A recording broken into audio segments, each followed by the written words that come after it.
Most people think preparedness means escaping to some remote cabin, somewhere far from everyone else, or surviving some dramatic end-of-the-world scenario. But in my experience, that's usually not how real systems fail. Most of the time, things don't collapse overnight. What actually happens is that systems slowly become less reliable.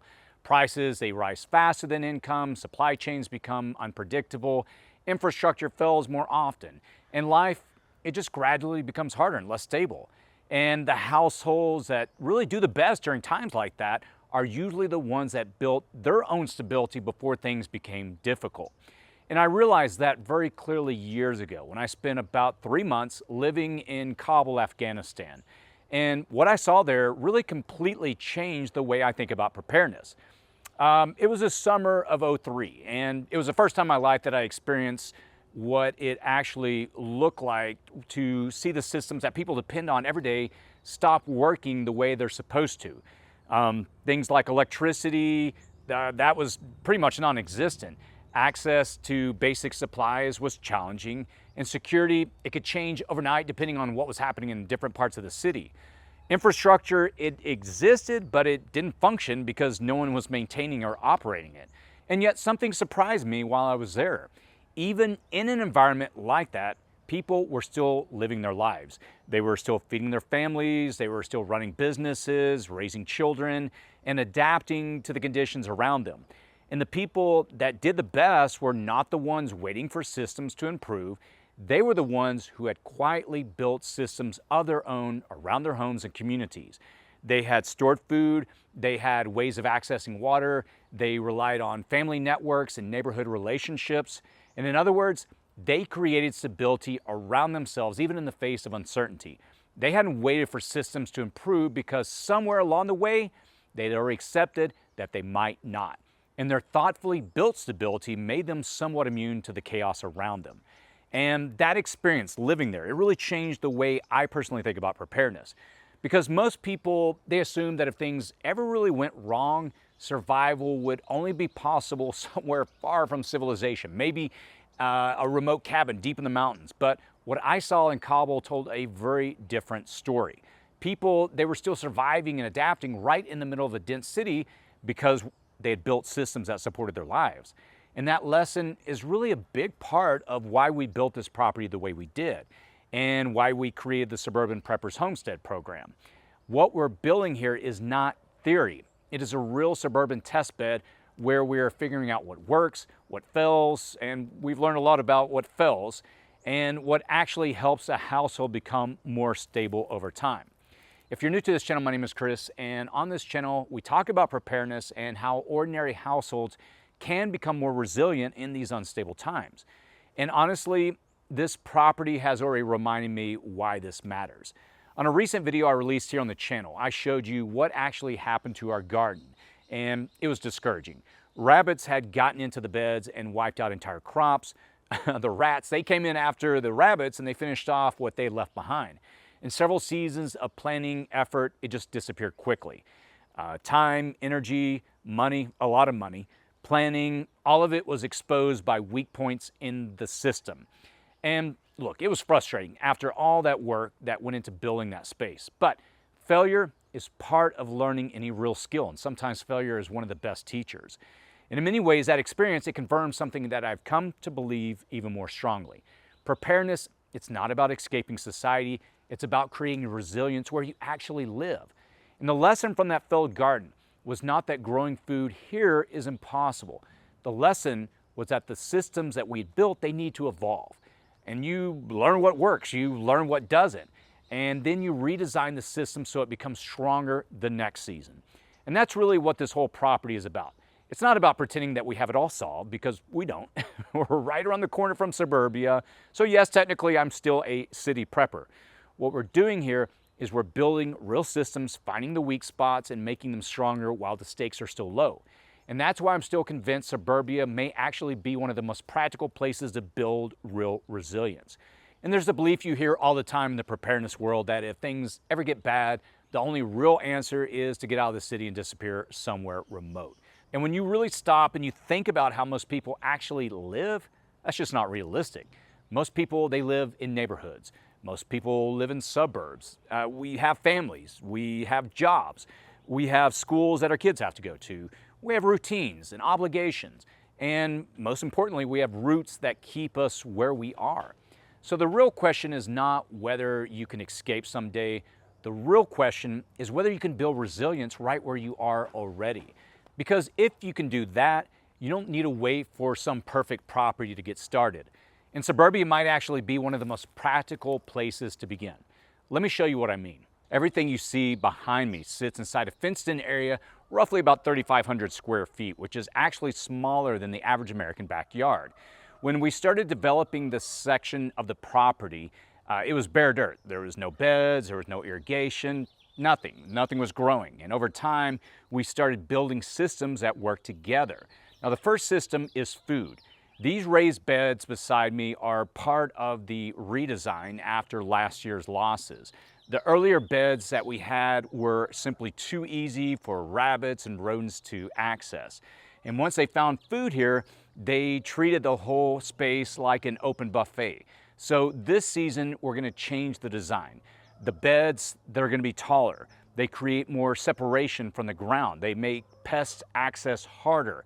And that does not mean every problem is solved, but it's a smarter system that's built from what failed before. And one thing you learn pretty quick when you start doing this is that every season, it really shows you something new. You might also notice that only part of the fenced-in area is currently being used, and that's intentional. This season is still a testing phase. We're learning how the soil performs, how irrigation behaves, how pests interact with the layout, and what design choices are actually working and that are worth scaling up. Then later this fall, we plan to expand based on what the season teaches us. And that's how this whole property has developed. One system at a time, one lesson at a time, and capability, it compounds. Water is another critical system here. Behind me, we installed a rain harvesting system with a large storage tank, roughly about 1,200 gallons. Water is one of those resources that sits underneath everything else. And without water, nothing else works. You can store food and you can generate power, but without a reliable water source, everything quickly becomes more difficult. Capturing and storing water on site adds another layer of resilience on the property. We also have a well here with its own dedicated well house and battery system, so it can keep operating even if the grid goes down. In the coming months, we're going to add solar to that setup as another layer of redundancy. And that's really the goal. Not one perfect solution, redundancy, layers. We're focusing on backing up things that matter the most. Then we have livestock. Our chickens, they provide eggs, which are a simple and steady source of protein, but they also play a larger role in the system. They help with pest control, and they scratch through compost, and they return nutrients to the soil. And when systems are designed to support each other, they become more valuable than if just one system stands alone. Energy is another major component. For most households, energy resilience, it doesn't mean trying to become fully off-grid overnight, but what it does mean is having enough backup power to keep essential systems running during an outage. On this property, we use solar panels and battery storage to support critical systems, including the well and parts of the house. In our case, both homes now operate fully off-grid on solar and battery storage. But the larger lesson is not that everyone needs to copy that exact model. The lesson is that building layers of backup, it really gives a household options when the grid becomes unreliable. Now inside the house, we've also built a dedicated pantry for long-term food storage. And that lets us both store what we grow and what we buy, rotating it through the year. Now a pantry gives a household margin.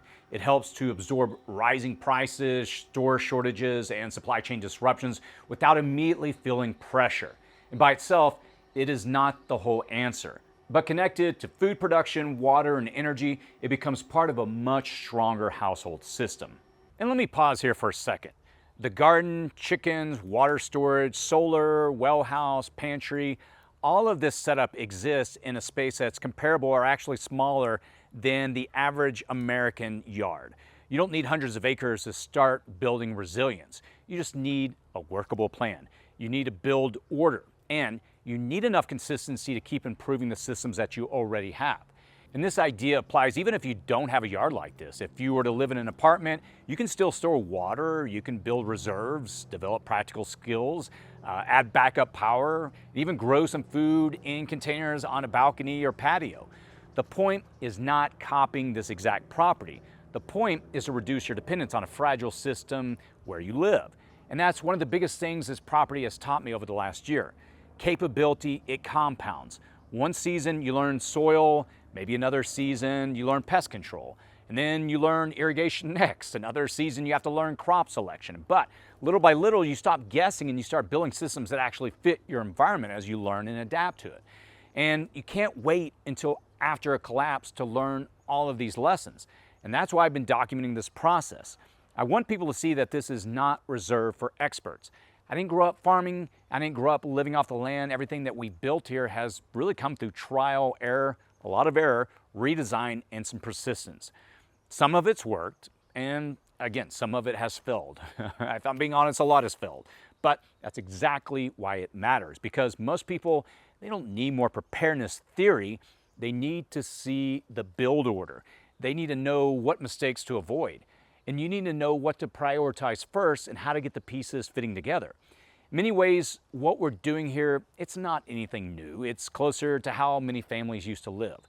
I remember growing up visiting my grandparents in the summer, and they lived in a small suburban neighborhood in Grand Prairie, Texas, built during World War II. And they moved into that home after my grandfather returned from the war. They had a garden in the backyard. My grandmother, she canned the produce that she grew. She was amazing at gardening. She had actually grown up on a farm, and she took all those skills and brought it into her suburban backyard. They even had a small well on the property. And none of that felt unusual to them. It was just simply part of how they lived. And in many ways, the principles that we're trying to relearn today are the ones that they practice as a normal part of everyday life. And that's really what this property has become for me. It's a place to relearn some of those forgotten skills and to prove that a lot of this can still be done where most people already live. And this is a place to test ideas, fail at some of them, fail a lot, improve them, and share that whole process with you along the way. And that's exactly why we created the Suburban Preppers Homestead program. The point of the program is not more theory. It is a step-by-step way to build food, water, and power resilience where you already live, in the right order with fewer wasted steps. We're going to reopen that program at the beginning of April. And if you want to follow the build and get early access when that course opens, just subscribe to the newsletter below. Because 2 years from now, you're going to be somewhere. The question is whether you still will be fully dependent on fragile systems hoping that they hold, or whether you have started building systems of your own. Systems that give you food margin, water margin, power margin, stability where you live. In preparedness, it's not about fear, it's about capability. And capability, it compounds, one system at a time. As always, stay safe out there.